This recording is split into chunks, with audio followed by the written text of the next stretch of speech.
Animal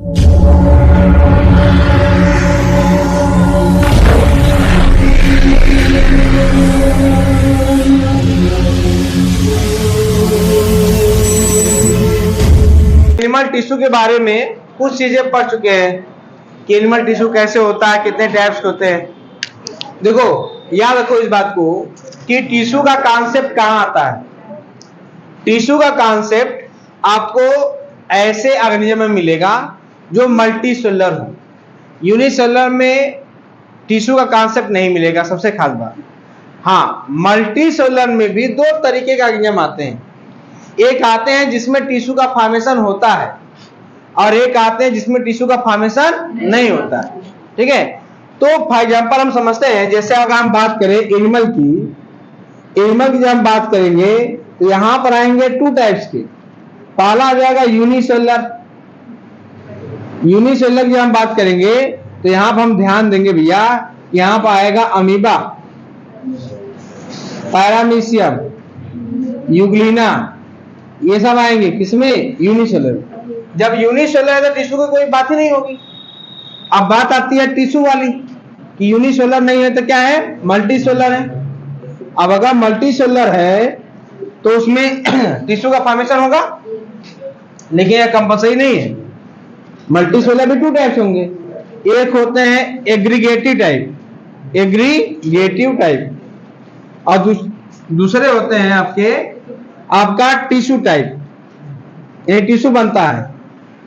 तो aggregated type में क्या होता है, इसमें एग्जांपल आता है पोरीफेरा, नाम सुना है, जिसमें स्पंज आता है। अब स्पंज एक मल्टी सेलुलर ऑर्गेनिज्म है, बहुत सारे ग्रुप ऑफ सेल बनते हैं इसमें, लेकिन यहां पर आपको टिश्यू नहीं मिलेगा, यानी यहां पर बस सेल एक साथ मिलकर रहते हैं, इसलिए होता है एग्रीगेटिव। दूसरा आता है टिश्यू टाइप, जिसमें टिश्यू बनता है। तो पहला एक ऐसा फाइलम, ये पोरीफेरा क्या है, फाइलम है। पहला एक ऐसा फाइलम जिसमें टिश्यू का फॉर्मेशन होता है, उसका नाम है नाइडेरिया। क्या नाम है, नाइडेरिया, या इसी को लोग कहते हैं सिलेंटेटा। तो सिलेंटेटा या नाइडेरिया में पहली बार जिसमें हाइड्रा आता है ना, ये आपको पहली बार क्या देखने को मिलता है, हाँ, टिश्यू देखने को मिलता है। बाकी इसके बाद जितने भी ऑर्गेनिज्म आएंगे, ध्यान सुनो, जितने भी ऑर्गेनिज्म, चाहे प्लेटिलमिंथिस आए, चाहे टिनोफोरा आए, एस्केलमिंथिस आए, नाइडेरिया आए, आर्थ्रोपोडा आए, मोलस्का आए, इकाइनोमेटा आए, कार्डेटा आए, हेमिकार्डेटा आए, जितने भी फाइलम मिलेंगे, ऑल टू ऑल फाइलम जो होंगे वो क्या होंगे भैया, हाँ, उनके पास टिश्यू क्या होगा, प्रेजेंट होगा। क्लियर बात नहीं है, क्लियर हुआ। यानी अगर हम यूनिसेलुलर और टिश्यू के बीच की बात हम करें तो बीच में कौन आता है, एग्रीगेटिव। इसी तरीके से कॉन्सेप्ट आप समझिए प्लांट के केस में क्या होता है। प्लांट में जब आप आएंगे तो आपको पता है प्लांट में भी सेम टाइप होंगे। एक होगा यूनिसेलुलर, जिसमें हम बात कर दें कि आपका आ जाएगा क्लेमाइडोमोनास, आ जाएगा क्लोरेला, आ जाएगा स्पाइरुलिना, आ जाएगा, है ना। समझिए बात, ये कैसे है, यूनिसेलुलर है। अगर दूसरी बात हम करें, यहाँ पर आप दूसरी बात कहेंगे कि आपका मल्टी सेलुलर जो है, तो मल्टी सेलुलर में भी आप देखेंगे इसमें टू टाइप क्या आएंगे, मल्टी सेलुलर में टू टाइप्स क्या जाएंगे। एक आ जाएगा भैया आपका एग्रीगेटिव। तो अगर हम एग्रीगेटिव की बात करेंगे तो यहां पर हम देखेंगे कि आपका आ जाएगा कौन, थैलोफाइटा। अब बताओ, एल्गी आपने देखा है, फंजाई आपने पढ़ा है, क्या एल्गी और फंजाई में टिश्यू बना था, मल्टी सेलुलर होते नहीं होते हैं, टिश्यू बना था क्या, नहीं बना था। कैसा टाइप हो गया, एग्रीगेटिव टाइप का हो गया। क्लियर हुआ। इसमें टिश्यू फॉर्मेशन होता दिखता है, लेकिन रियलिटी में टिश्यू होता नहीं। लग रहा है कि टिश्यू बनने की प्रक्रिया प्रारंभ हो रही है, लेकिन टिश्यू होता नहीं है। इसके बाद आता है आपका कौन, टिश्यू टाइप। तो टिश्यू टाइप की हम जब बात करते हैं, इसमें आता है ब्रायोफाइटा, फिर आता है टेरोफाइटा, फिर आता है जिम्नोस्पर्म, और सबसे लास्ट में कौन आता है, एंजियोस्पर्म। तो ये सब टिश्यू टाइप के बनने की प्रक्रिया है, समझे बात नहीं। तो टिश्यू एक ऐसा स्ट्रक्चर है जो किसी भी मल्टी सेलुलर ऑर्गेनिज्म के लिए उसके बॉडी को व्यवस्थित करने के लिए कंपल्सरी होता है। ठीक है, तो अब बात समझिए टिश्यू कहाँ पाया जाता है, प्लांट में, और कहाँ पाया जाता है, एनिमल में। किसमें नहीं पाया जाता है, किसमें एग्रीगेटिव टाइप का होता है, ये आपको, ये पोरीफेरा तो बहुत बार पूछा गया है कि किसमें एग्रीगेटिव टाइप का बॉडी ऐसा होता है, वो कौन है? पोरीफेरा है। क्लियर हो गई बात? चलिए, और ये भी पूछा गया है कि कहां से टिश्यू का फॉर्मेशन मिलता है, तो नाइडेरिया से। ठीक है, और अगर हम प्लांट की बात करेंगे कहां से मिलेगा हमको? ब्रायोफाइटा से। ठीक है, चलिए अब बात आती है कि टिश्यू की डिफिनेशन क्या होनी चाहिए। तो देखिए, टिश्यू की डिफिनेशन बहुत सारी है, जिसमें से हम एक जो सबसे यूनिक है, जो सबसे इंपॉर्टेंट है, वही हम बात करेंगे। टिश्यू का मतलब होता है, देखिए जब हम बात करते हैं टिश्यू की, तो टिश्यू की जब हम बात करेंगे तो यहाँ पर हम ध्यान देंगे कि टिश्यू क्या है। तो हम कहेंगे टिश्यू जो है वह ग्रुप ऑफ सेल है, जो क्या है भैया? ग्रुप ऑफ सेल है, जिसमें जितने भी सेल है सब के सब स्ट्रक्चर आपके ओरिजिन में क्या होंगे? सिमिलर होंगे। किसमें सिमिलर होंगे?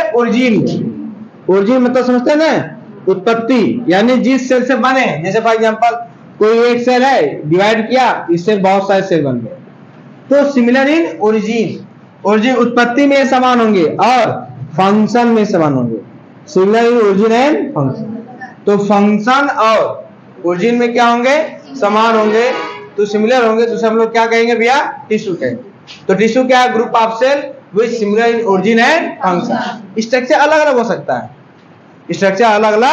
जैसे आपको समझाया हमने एक बहुत अच्छा एग्जांपल, एक अच्छा एग्जांपल समझाया। ब्लड क्या है? टिश्यू है ना। लेकिन बताइए, क्या ब्लड के जो सेल्स होते हैं सबका स्ट्रक्चर जैसा होता है? टिश्यू ना। ये बात समझ में नहीं? तो लेकिन ओरिजिन क्या है? सेम है। तो लगा ओरिजिन सेम है, फंक्शन सेम है, ठीक है, और ग्रुप ऑफ सेल है, तो क्या कहलाएगा भैया? टिश्यू कहलाएगा। बात समझ नहीं? क्लियर हुआ? तो हम प्लांट के केस में भी सेम एग्जांपल रखते हैं कि टिश्यू क्या है? ग्रुप ऑफ सेल है which are similar in origin and function, तो हम लोग क्या कह देंगे भैया? टिश्यू कह देंगे। क्लियर हो गई बात? कोई दिक्कत नहीं ना? अब देखिए, जब हम प्लांट टिश्यू की बात कर रहे हैं, तो प्लांट टिश्यू को हम डिवाइड करते हैं। ठीक है, डिवाइड किसके बेसिस पे करते हैं भैया? On the basis of division. तो डिवीजन के बेसिस पे हम लोग करते हैं। तो सबसे पहले आता है आपका मेरिस्टेमेटिक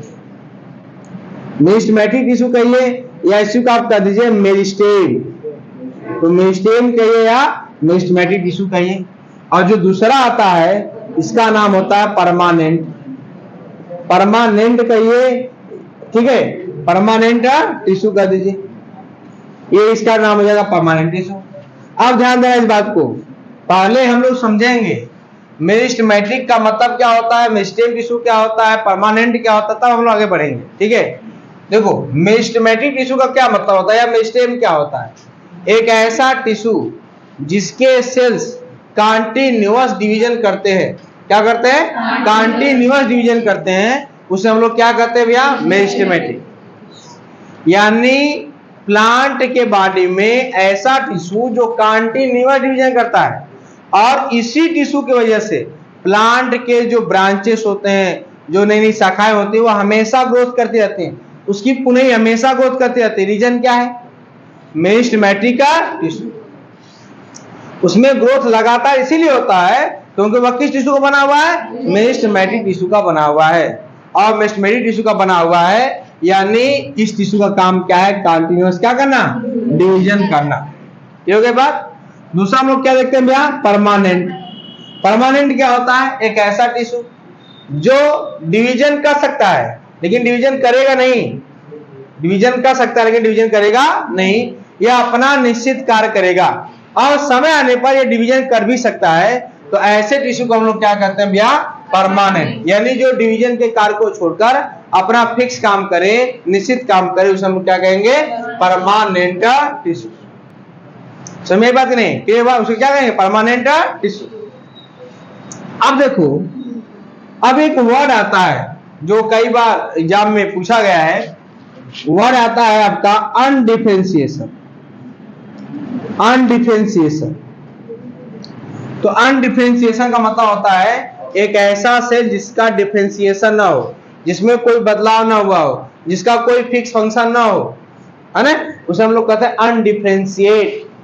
जिसका डिफरेंशिएशन ही ना हुआ हो, जिसका कोई फिक्स फंक्शन ही ना हो, उसे हम लोग क्या कहेंगे? अनडिफरेंशिएशन। ऐसे सेल को कहेंगे अनडिफरेंशिएशन। अनडिफरेंशिएट सेल और इस प्रक्रिया को हम लोग कहेंगे अनडिफरेंशिएशन। तो आपका जो मेस्टेमेटिक सेल होता है वह हमेशा और हमेशा क्या होता है, अनडिफरेंशिएट होता है, अनडिफरेंशिएशन में। समझ बात की नहीं। दूसरा देखते हैं हम लोग क्या, डिफरेंशिएट। डिफरेंशिएशन यानी ऐसा टिश्यू जिसमें या ऐसे सेल्स जिनका डिफरेंशिएशन हो जाए, मतलब हाँ उनका अपना कार्य क्या कर दिया जाए, निश्चित कर दिया जाए, या वो अपने अनुसार कार्य को चूज कर लें कि भैया हम ये कार्य करेंगे। किसी काम है कि हम वाटर का कंडक्शन करेंगे, किसी का काम है कि हम फूड का कंडक्शन करेंगे, किसी का काम है कि नहीं हम फोटोसिंथेसिस परफॉर्म करेंगे, किसी का काम है कि हम आपको प्रोडक्शन देंगे, किसी काम में आपको सपोर्ट देंगे।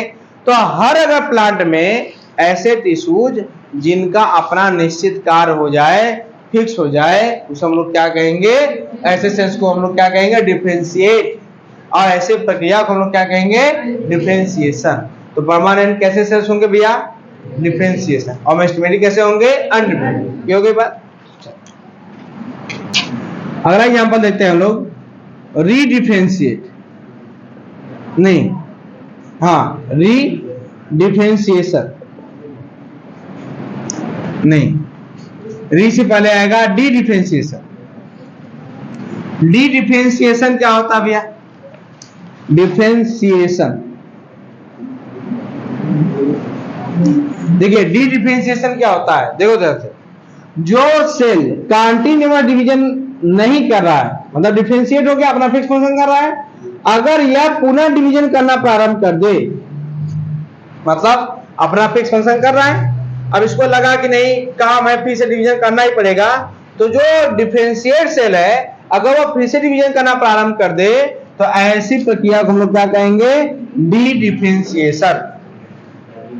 मतलब अगर किसी सेल में डी डिफरेंशिएट हो जाए तो आप फिर से क्या करने लगेगा, डिवीजन करना शुरू कर देगा, यानी किसकी तरह व्यवहार करेगा, मेस्टेमेटिक की तरह व्यवहार करना शुरू कर देगा। तो भैया जो आपका डिफरेंशिएट है वो कौन है, परमानेंट टिश्यू है। और परमानेंट टिश्यू अगर फिर से डी डिफरेंशिएट हो जाए तो वह किसकी तरह कार्य करने लगेगा। ये बात समझ नहीं आई, बात समझ नहीं, क्लियर हुआ, कोई दिक्कत नहीं ना। अब अगला आते हैं क्या, फोर्थ हम लोग लिखते हैं रीडिफरेंशिएशन। रीडिफरेंशिएशन, रीडिफरेंशिएशन क्या होता है भैया, इसका मतलब होता है कि ऐसा जो सेल डी डिफरेंशिएट है, मतलब इसके बाद डिवीजन की कैपेसिटी आ गई ना, अगर ये पुनः फिर से कहां चला जाए, अनडिविजनल कंडीशन में, कि अब ये पुनः डिवीजन नहीं करेगा, अपना फिक्स फंक्शन करेगा, उसे हम लोग क्या कहेंगे, रीडिफरेंशिएशन। क्या कहेंगे, रीडिफरेंशिएशन। मतलब जो अपना डिवीजन को फिर के ला के कैपेसिटी को फिर से क्या कर दे, लॉस कर दे, उसे हम क्या कहेंगे, रीडिफरेंशिएशन। क्लियर हुआ। तो जो कंटीन्यूअस डिवीजन करेगा उसका नाम क्या होगा भैया, उसे क्या कहेंगे, अनडिफरेंशिएट सेल। जो कंटीन्यूअस डिवीजन नहीं करेगा, अपना परमानेंट फंक्शन करेगा, उसे क्या कहेंगे, डिफरेंशिएशन या डिफरेंशिएट सेल। जो परमानेंट फंक्शन कर रहा है और वो पुनः डिवीजन करने लगे उसे क्या कहेंगे, डी डिफरेंशिएट सेल। और जो डिवीजन कर रहा है उसका पुनः से क्या हो जाए, डिफरेंशिएशन हो जाए, तो क्या कराएगा, रीडिफरेंशिएशन कराएगा। समझ में बात नहीं, क्या हो गया। तो आपका मेस्टेमेटिक टिश्यू कैसा है सेल भैया, कैसे सेल है, अनडिफरेंशिएटेड है, मतलब इनके पास कंटीन्यूअस डिवीजन करने की क्षमता होती। समझ में आएगी बात नहीं। चलिए अब देखिए हम लोग पढ़ते हैं आगे कि टाइप ऑफ मेस्टेमेटिक टिश्यू। तो हम लोग मेस्टेमेटिक टिश्यू को मेनली 2 टाइप्स के पढ़ेंगे, मतलब 2 बेसिस पर डिवाइड करेंगे। पहला बेसिस होगा on the basis of origin, on the basis of origin, और दूसरा होगा on the basis of position. Origin का बेसिस क्या है, ध्यान दो। ओरिजिन के आधार पर हम लोग प्लांट टिश्यू को मेनली कितने कैटेगरी में डिवाइड करते हैं भैया, 3 कैटेगरी। ध्यान देना बात। पहला कैटेगरी है आपका प्रो मेरिस्टेम, दूसरा जो होगा उसका नाम होगा प्राइमरी मेरिस्टेम, और जो तीसरा होगा उसको हम लोग कहेंगे आपका सेकेंडरी मेरिस्टेम। अब इस चीज को थोड़ा सा समझना, जो बातें समझाने जा रहे हैं थोड़ा सा अगर इसमें दिमाग लगाओगे तो चीजें समझ में आएंगी। ध्यान सुना बात, क्या समझाने जा रहे हैं। आप देखो बताओ, किसी भी प्लान का स्टार्टिंग कहां से होता है? यानी कोई प्लान बनना शुरू करेगा तो कहां शुरू करेगा? सीड से। भाई सीड ही जनरेट करता है, और सीड जनरेट करके जनरेट करके क्या बनाता है? New plant body. कोई दिक्कत इसमें नहीं ना? अब ध्यान, अगर सीड जनरेट करना शुरू करे और वह न्यू प्लांट बॉडी बनाए तो सीड में जर्मिनेशन करता कौन है? यानी सीड में कितने पार्ट होते हैं? हम पूरे सीड को मेनली 2 पार्ट में डिवाइड कर देते हैं। एक पार्ट होता है जो सबसे किनारे की तरफ होता है, और छोटा पार्ट होता है इसका नाम होता है एम्ब्रियो। और एम्ब्रियो के अगल बगल ये जो पूरा फूड मटेरियल भरा होता है इसका नाम होता है एंडोस्पर्म। मान लीजिए हमने ये गेहूं का दाना लिया है, वीट लिया है, तो वीट में किनारे की तरफ क्या होता है? एम्ब्रियो होता है, और ये पूरा बाकी जो भरा वो क्या है? एंडोस्पर्म में फूड मटेरियल है, स्टोर है। कोई दिक्कत इसमें नहीं ना? अब ध्यान दे क्या होगा कि यह एम्ब्रियो ही तो जनरेट करेगा, और एंडोस्पर्म क्या करेगा? जो उसके लिए एनर्जी चाहिए, जो न्यूट्रिएंट चाहिए, वो कौन देगा?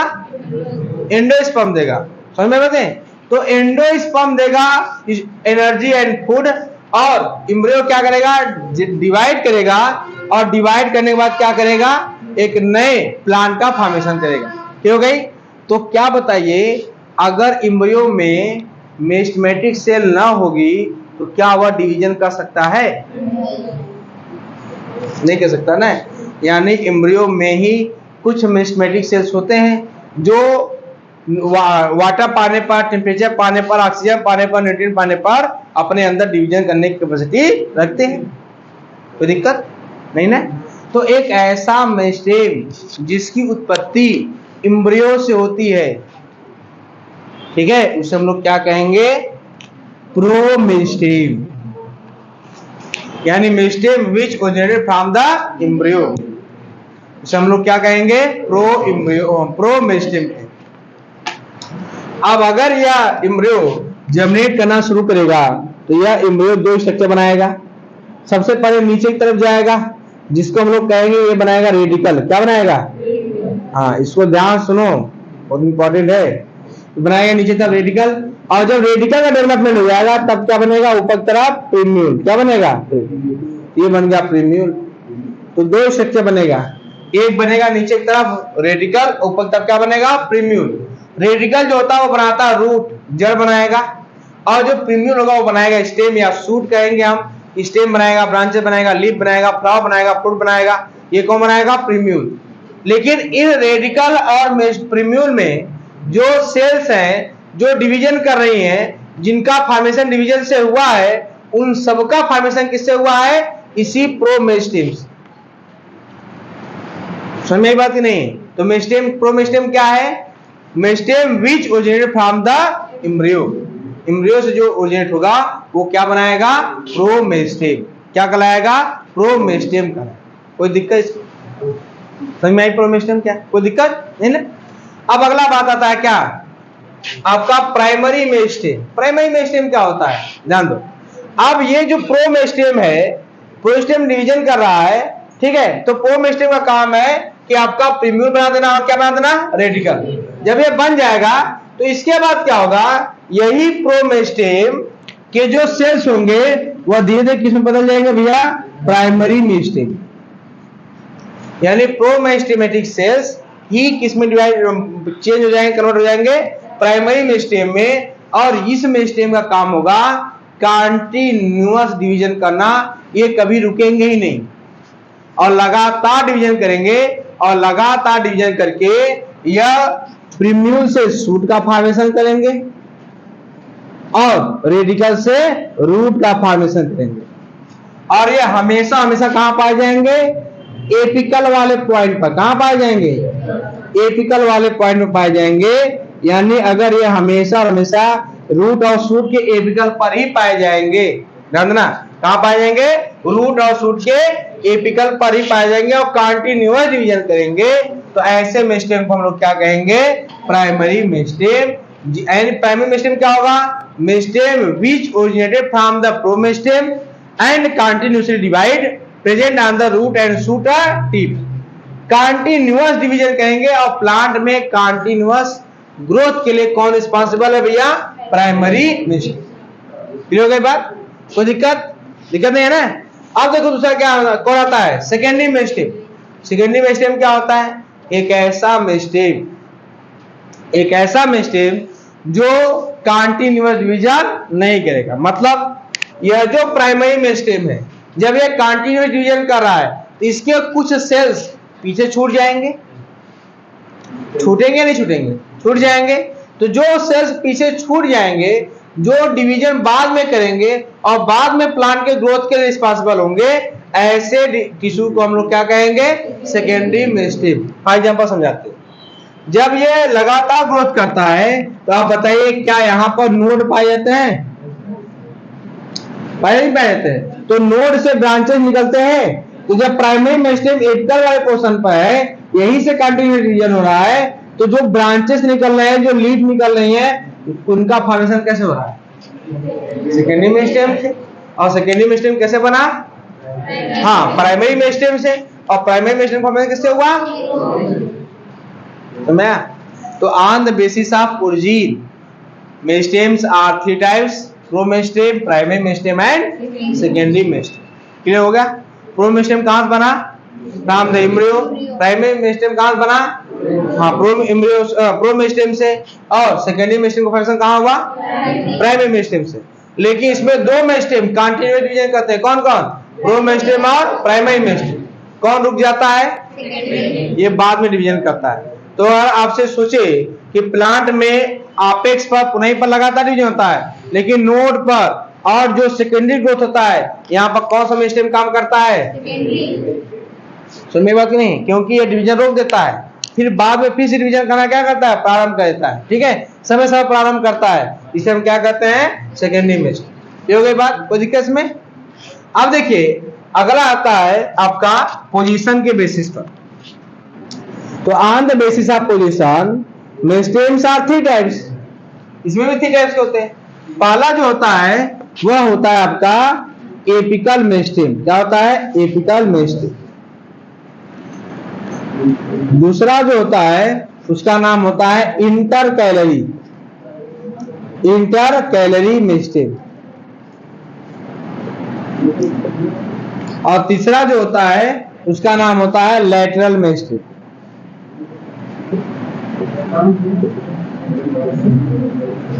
तो ये 3 टाइप्स होते हैं। पहला होता है एपिकल मेरिस्टेम, दूसरा होता है इंटरकैलरी मेरिस्टेम, तीसरा होता है लैटरल मेरिस्टेम। एपिकल मेरिस्टेम क्या है? हाँ, ये नाम से पता चल रहा है, जो रूट और शूट के एपिकल मेरिस्टेम में पाए, मतलब एपिकल पोर्शन पाया जाएगा, उसका नाम क्या हो जाएगा? Apical meristem.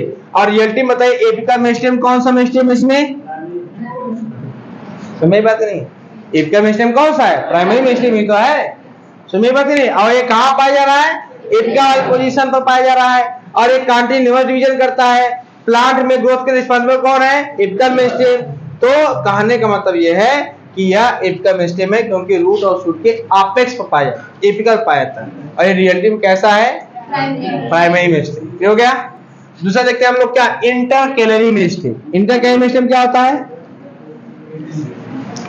इंटरकैलरी मेरिस्टेम होता है एक ऐसा मेरिस्टेम जो हमेशा कहां पाया जाएगा? नोड पर। कहां पाया जाएगा? यानी ब्रांचेस निकालेगा, लीफ निकालेगा, है ना? तो ऐसे मेरिस्टेम को हम लोग क्या कहेंगे? Intercalary meristem. क्लियर हुआ? समझ पाइए? थर्ड क्या आता है? Lateral meristem. तो लैटरल मेरिस्टेम क्या होता है? हाँ, जो प्लांट में सेकेंडरी ग्रोथ, क्या हो सको? सेकेंडरी ग्रोथ, यानी एक ऐसा ग्रोथ जो प्लांट बाद में परफॉर्म करता है, यानी हमेशा नहीं करता आता है। आप जानते हो पौधा हर साल मोटाई में वृद्धि करता है, तो जो पौधा मोटाई में वृद्धि करता है, अपने विड्थ में वृद्धि करता है, वह कौन से मेरिस्टेम के द्वारा होता है? हाँ, तो आपके लैटरल मेरिस्टेम द्वारा होता है। यानी इसका भी डिवीजन कंटिन्यूअस होता है क्या? नहीं। तो जिसका डिवीजन कंटिन्यूअस ना हो, रुका रहे, बाद में डिवीजन करे, वो रियलिटी में ओरिजिन किससे हो रहा है? कौन सा मेरिस्टेम है? सेकेंडरी मेरिस्टेम है। तो याद रखना पोजीशन बेसिस पर एक जो होता है एपिकल मेरिस्टेम, ये क्या होता है प्राइमरी, और बाकी दो क्या होता है सेकेंडरी उसमें। हाँ कौन से होते हैं सेकेंडरी। तो क्या प्रो मेरिस्टेम कहाँ होता है, प्रो मेरिस्टेम कहाँ गया तब, हाँ प्रो मेरिस्टेम ही तो किसमें बदल गया, प्राइमरी मेरिस्टेम में, तो समाप्त हो गया ना, यानी प्रो मेरिस्टेम समाप्त हो गया, तो किसमें बदल गया, हाँ प्राइमरी में। क्लियर हुआ। तो जब आपका पौधा डेवलप करता है उसमें कितने मेरिस्टेम आते हैं, बस दो, कौन कौन, प्राइमरी और secondary, on the basis of origin, और पोजीशन बेसिस पर 3, कौन कौन, एपिकल, इंटरकैरियर, लेटरल। क्या हो गया, कोई दिक्कत इसमें।